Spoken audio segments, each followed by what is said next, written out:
Most people today don't know that there was ever a railroad in central Maui, but there are still a few old-timers who remember the Kahului Railroad era with fondness as the greatest days of their lives.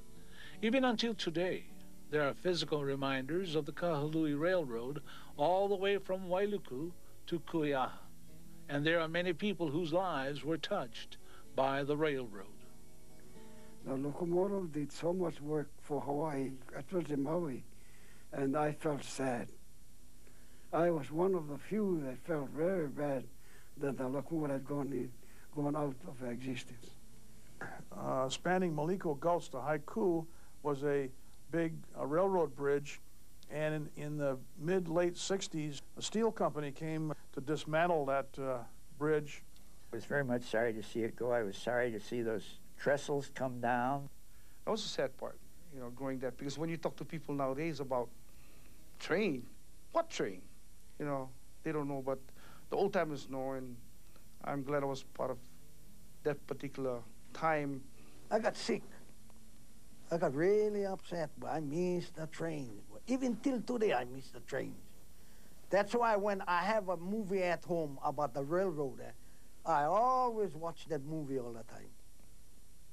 Always watch that movie all the time. I really like the railroad. But close it up, eh?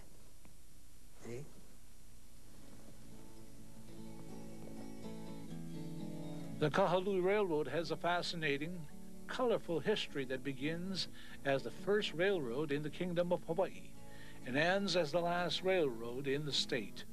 The Kahului Railroad operated from 1879 through 1966, nearly 90 years.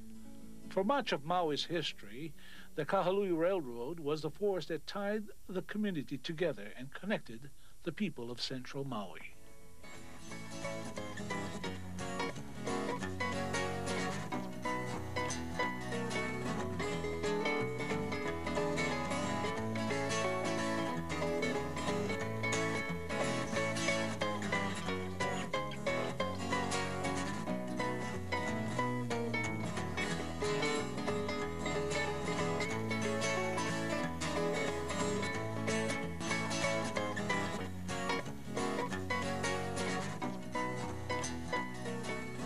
The train was a big part of everyone's life on Maui. Plantation railroads hauled cane from the fields to the mill, and the Kahului Railroad hauled processed bulk sugar from the mill to the harbor. Following King Kalakaau's Railway Act of 1878, the first railroad in the Kingdom of Hawaii connected the Wailuku sugar mill with the port of Kahului in 1879. The railroad was essential to the growth and development of Maui. The men who drove the locomotives were the engineers, and one of the last surviving engineers of the Kahului Railroad is Bill Kanikoa. I started working for the railroad in April of 1938. I was hired to be a night wiper, and night wipers' duties in the roundhouse to take care of the locomotives. And then this is the roundhouse that we used.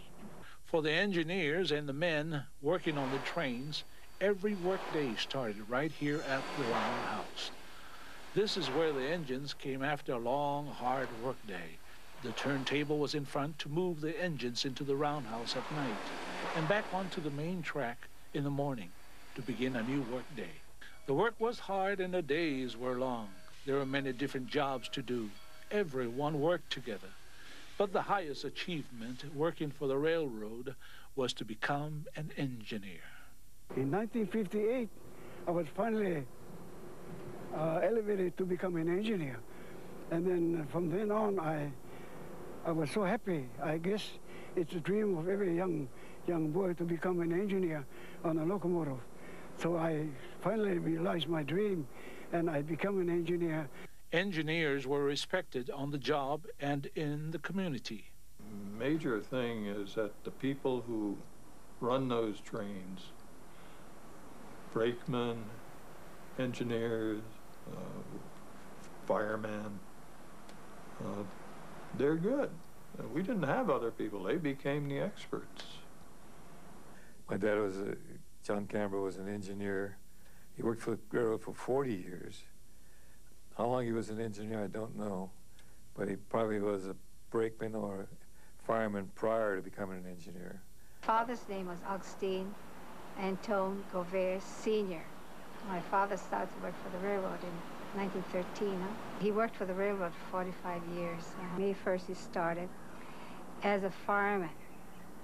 Then after 3 years, then he was promoted to be an engineer.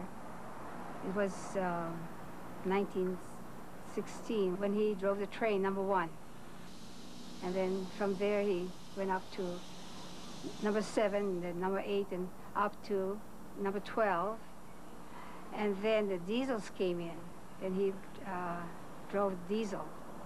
To become an engineer, you had to work your way up the ranks.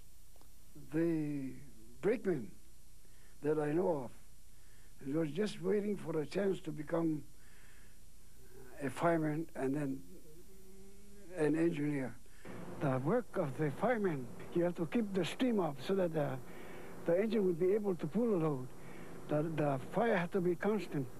If you're a good fireman, you have a good chance of being promoted. 1942, I worked for the railroad. Well, when I went over there, I was a switchman in a yard. I worked in a yard, and I worked with Jacob Kahului. He braked me in as a switchman on a railroad. I was only about 14 years old, because those days, you can work on the machinery. Today, you gotta be 21 to work on the machinery, any kind of a machinery.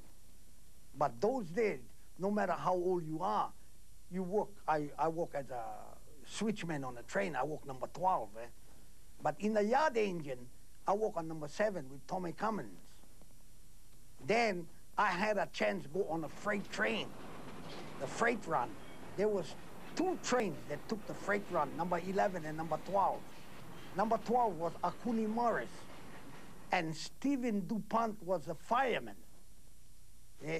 And the other, number 11, was Augustine Gouver.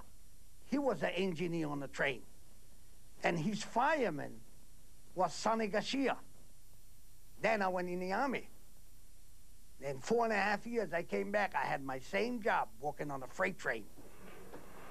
Hauling freight to and from the port of Kahului was the primary job of the Kahului Railroad.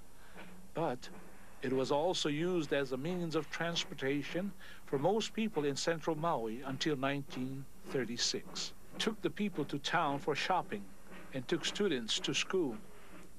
Florence Gouver Lopes remembers riding the train to school every day. I think I was about 12 when I rode the train. That was from Wailuku Station, where the fire department is today. There was a depot there. Then from there, I went to Kanoa School, was Standard School, and then Kanoa School. And then I graduated in 1933 at Kanoa School. And I rode the train from Wailuku to Sprinkelsville, and then we'd walk from the depot up to the school, Kanoa School. We had a very good conductor, and Mr. Vieira. He was a very strict conductor. You just had to tour the line. You couldn't stand. You just had to sit. Someone would get rowdy, but the conductor would, that's a no-no, you know. And then Ahina, Mr. Joe Ahina, came as a conductor also. And they, of course, they all passed away. There was, see, the seat, you could face one another. And we'd save one seat for friends that came in from Punane, and then Sprinkelsville. There'd be 2 other ladies, Filipino girl and a Japanese girl, and so there would be 6 of us that would be facing one another. 3 on one side, 3 on the other side. At the time, there were only 2 public high schools on Maui, Lahaina Luna and Maui High School at Hamakuapoko, which was just beyond Paia. The Maui High School is located in Hamakuapoko. There's a special train that goes up and takes the students from Wailuku Depot across from Oka, where Oka is now, Oka Market, across there, that's the Wailuku Depot, the train depot. The train gets up there in the morning about 6 o'clock, 6:30, and stand by and pick up the high school children that goes to Maui High from there. That's called a special. When I went to Maui High, it was the same thing. The first stop was at Wailuku, and the second stop was between Mill Street and Lower Main Street. There was a depot there. In fact, the Kamani tree is still there. And then we'd go all the way down to Kahului, and that was the third stop in Kahului. Then from there, from Kahului, go through Calvary trees along the ocean, then Sprecklesville. We'd stop there. There was a stop there. Then the next stop was up in Paia, and then on to H. Poco. The railroad had to maintain a strict schedule in order to transport cargo and passengers to their destinations on time. You see, the railroad waits for nobody. The railroad, the train waits for nobody. You have to be, you walk 8 hours, you work 8 hours. You run for 8 hours. You run, eh? Yeah. My dad says, I just gonna toot the whistle down by Maui soda. He toot the whistle 3 different times. That's me coming up, he says. And I said, we had to be there. He said, even though you're my daughter, I am not gonna wait for you. I'm going to head on to, I'm on schedule.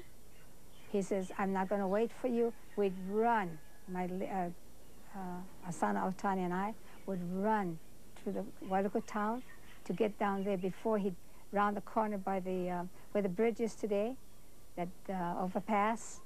We'd run and we make sure he's there. Then he would be so cute. He would take off his hat, tip his hat, and he'd wave at me, you know. The people who worked the railroad hauled just about everything that needed to be moved in central Maui, even rocks. They used to have a yard. You know where that cement structure at Low Main by the beach road? They had a rock crusher over there to crush rock. The crushed rock was used for railroad beds and road surfacing. Where the Maui Community College is today, the rail used to be right through there to go to Wailuku. And we used to haul rocks from the quarry up to the crusher. All the way, the same rail we used from Wailuku Shuka on down. I remember the rock crusher being there, and when we passed by, because that was the only road when we passed by, we could hear that crushing the rock. And then they would segregate in a pile different sizes as they do. But when the tidal wave came, I wasn't here when the tidal wave came. I was in the army. The tidal wave destroyed everything down there. So the railroad did away with that yard. The Kahului Railroad touched everyone's lives in many ways. Housing was provided for the employees of the railroad, and these communities were known as camps. I was born in 1927, July 1927. And I was born and raised right there in Kanaha Camp. It was a camp of everybody that lived in that camp worked for the railroad in some fashion. Camp life was very simple, and I had a couple of cousins, uncles and cousins that lived in the same camp. One was Ernest Resents, which is my mother's brother, and another brother called George Resents. He used to work in the lumber area in one of the warehouses. Everything comes to Maui on ships. The Kahului Railroad hauled freight from the harbor to the stores. The Homo'ula used to have a steam winch, not electrical winch, all run by steam. And then they used to put them on the flat cars. Skip and all goes on the flat cars. The stevedores go in a whole load of skip. No more forklift those days. They didn't have any forklift. The jitneys, they didn't have. They load from inside of the hold, they load up right on the flat car, and we switch the flat cars all the time. Put a new flat car all the time for they keep loading, see? We get through work 5, 6 o'clock in the morning. And then the next day, 7 o'clock, we show up for work again. We used to go inside that old Kahului store. You know the old Kahului store across Long's Drum. We used to go inside there with the engine, take freight. I believe it was 1944 and 1945, my sophomore and junior year in high school. I worked for the Kahului wholesale Kahului store, which is now lightning bolt surfboards and then a fabric store now, unloading the boxcars that brought in cases of goods, primarily groceries. And occasionally my dad would bring them there, but there were other engineers that brought boxcars over there too. The Kahului stores and the old Kahului store still standing till today would have a sunken track underneath. We'd load up our freight cars to go underneath the sunken track where they could unload the freight much easier, same level with the floor of the store. Pineapple cultivation and packaging didn't begin until early in the 20th century. In 1912, the railroad line was extended to Haiku to haul pineapple. I started work as a mechanical engineer for Kahului Railroad Company in about 1953. Well, in working with the trains, it was mainly a system of getting the trains out on the track. You know which freight go where, and then you set it up accordingly. And you go all the way up to Powella, to Navy Cannery. It's quite a ways up there and quite a climb. The railroad, of course, the tracks went right through town, Kahului town that is, and it was a very common sight to see the trains rolling through, loaded either with pineapple cases going out or with the various supplies coming in to the cannery at Kahului. In 1955, I, along with my brother, went to work for the Maui Pineapple Company, and we were case stackers. We worked in the warehouse. The pineapple cases would come out, and we'd stack them and put them on skips, pallets. And those skips were then transferred by finger lift to the trains that came in, and of course the trains would roll in. They'd bring in, usually bring in cans and fiberboard and things like that that were used in the process of canning the pineapple as well as packaging it. And then they would take away the cases of pineapple, most of it destined for the port to be loaded on ships, some of it to be loaded in the 18th Service warehouse, which was out along Kahului Beach Road. In order to reach the Haiku side, a massive metal trestle over 200 feet high was built to span Maliko Gulch. In 1924, the line was extended another 1.5 miles to serve the pineapple cannery at Kui'aha. 2 new bridges were constructed using large timber lattice structures spanning Kui'aha and Powella Gulches, both over 100 feet high. This was the last extension and the end of the line for the Kahului Railroad. When we rode, like I say, when I hold a ball switch in Haiku, and we have 50 cars, when I catch the last car to go to the engine, I gotta walk on the car on top of the cars. I walk across Maliko while walking on top of the cars while we're going over the bridge. Well, it's kind of scary. You look down, kind of scary. You can feel the bridge swing, you know. During the war, Maui was literally invaded by soldiers, sailors, and Marines. The Kahului Railroad and their fleet of buses moved military personnel around the island, as there were up to 200,000 personnel, Army, Navy, and Marines. This force quadrupled the resident Maui population, and they all needed to be transported. Well, you see, Kahului Railroad, when the war came, you see, the military took over the railroad. The military took over the railroad. We hauled for the Navy, the Marines, and we hauled for the Army freight. Out in by Harbor Lights, they had 40 Quonset huts. All Marines, they keep all the supplies for Iwo Jima, Okinawa, and all their supply. The supply depot was from here, and we haul all the freight for them. The warehouse that during the war, that big Haiku warehouse, Marines supplied the food all food inside there for the Marines. And we didn't go to Camp Maui because there wasn't any track going to Camp Maui. But we go to Haiku warehouse in a yard. We had a yard over there. That yard had 1, 2, 3, 4 lines of track. And we take the freight there, and the Marines come down there with the trucks and pick up the freight and take them to Camp Maui. And then when the Marines come from Iwo Jima or Guadalcanal for R&R, we used to come with boxcars down the wharf, and the troop carrier come inside. We load the Marines on the boxcars, and we take them to Haiku. They had to, during the war, they had to take a lot of supplies for the men that was stationed up country, where the 4th Marine Division was stationed. Camp Maui, they call them Giggle Hill. That's where all the boys take the young girls up there. That's why they call them Giggle Hill. Oh, they giggle. Yeah. Yeah. The military kept the railroad busy transporting supplies from one side of the island to the other. We used to go down to the Manakai Hotel, down Kihei.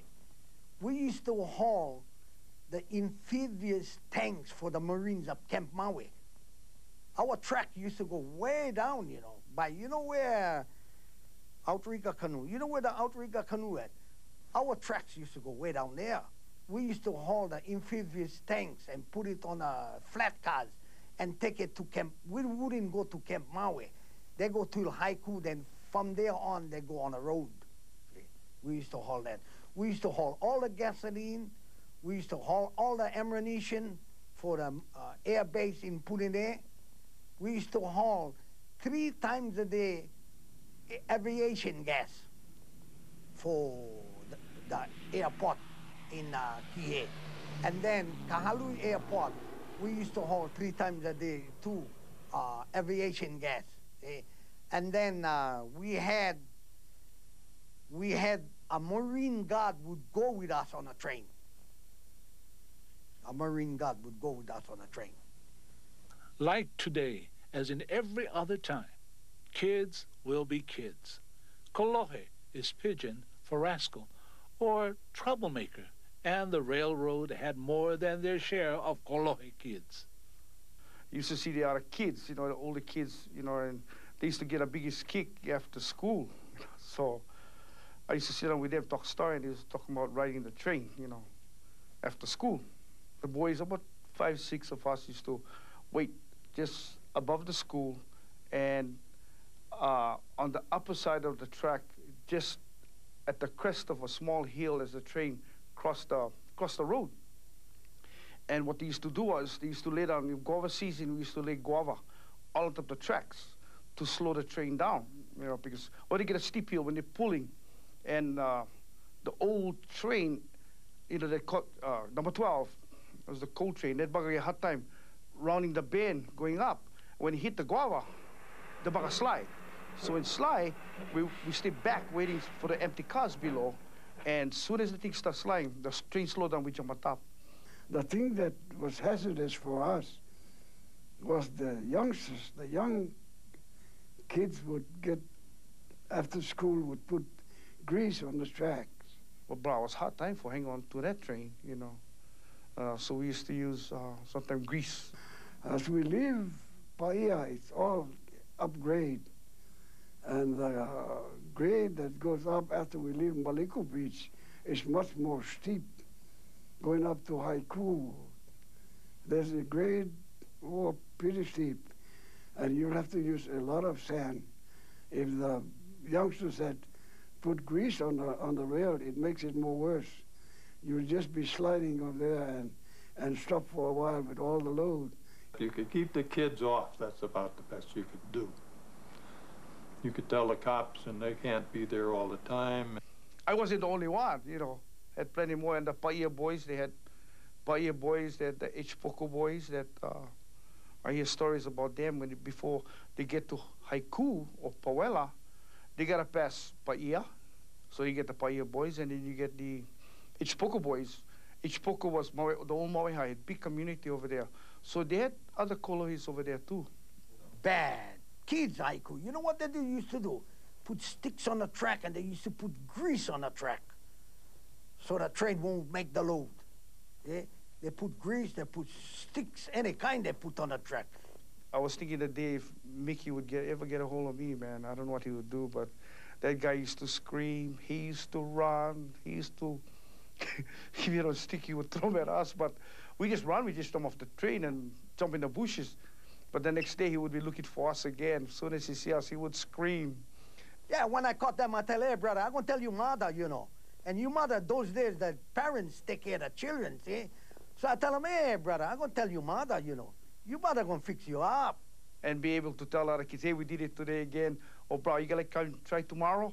Nah, they skip, because if the parents find out about it, you know, they're gonna get in trouble. I'm glad I was part of that particular time and just one of the few Kolohe boys, but now I'm a good boy. Agriculture was important to Maui's economy, and transporting the sugar and pineapple was the job of the railroad. Many young people thought a career with the railroad would be a good choice. Florence's brother, Augustine Govia Jr., wanted to follow in their father's footsteps. He told my dad, he says, Dad, I think I'm going to be an engineer like you. And then my dad says, this was in 1938. He said, I think I'm going to be an engineer like you. He says, son, as I said, he says, son, there's no future for the railroad. And I'm still will be living, and there will be no more trains. It was a very important part of the community. Of course, times change, and the railroad was becoming less important with trucking taking over, and so eventually it was phased out. It was an end of an era that I wasn't too happy to see come about. The Kahului Railroad played a most important part in the growth and development of Maui, from transporting sugar and pineapple to the port of Kahului, moving freight to and from the harbor, transporting students to school, and hauling materials for construction. The railroad was the force that tied the community together and connected the people of central Maui.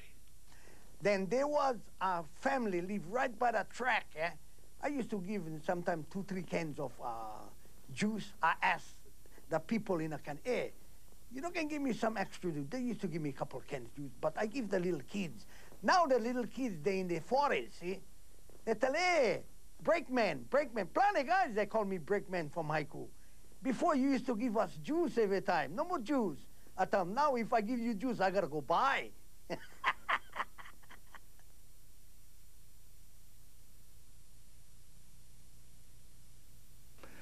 I like to share this one story about when we printed that thing in the paper about the Kolohe boy. My dad has the same name, and he received a lot of calls about him being a Kolohe boy, and he found out that, you know, they told him, how come you go do that? How come you go do that, Jacob? You big boy, you go do that kind of stuff. He said, cannot be me, must be my boy. So my sister called me up one day, she told me, Junior, they call me Junior. They say, you was the Kolohe boy, you gonna get spanking from your daddy now. You stay past 50 years old, and so you the Kolohe boy. See, my father didn't never know I was doing that with other boys, eh? But I said, well, Daddy, I'm coming for my spanking one of these days.